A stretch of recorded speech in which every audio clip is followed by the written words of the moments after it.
بسم اللہ الرحمن الرحیم۔ دوستو السلام علیکم۔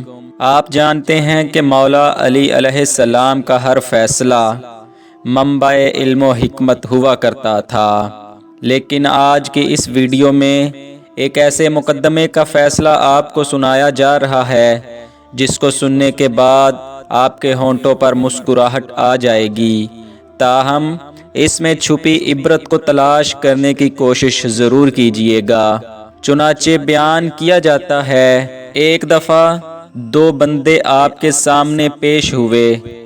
پہلے بندے نے دوسرے کی طرف اشارہ کر کے کہا، یا علی علیہ السلام، اس نے میرے خواب میں میری ماں کی آبرو ریزی کی ہے۔ حاضرین یہ سننے کے بعد ہنس پڑے۔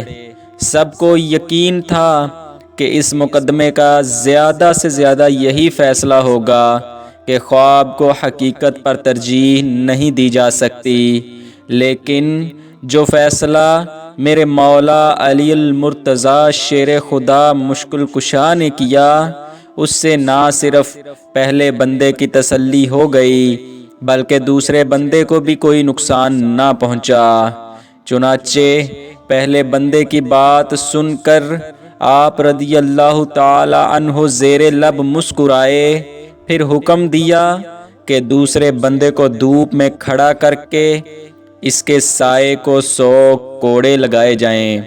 دوستو، آپ نے مولا علی علیہ السلام کے اس فیصلے سے کیا سبق حاصل کیا؟ اپنی قیمتی رائے سے ضرور آگاہ فرمائیں۔ اللہ پاک ہمیں اپنے اسلاف سے محبت کرنے کی توفیق عطا فرمائے۔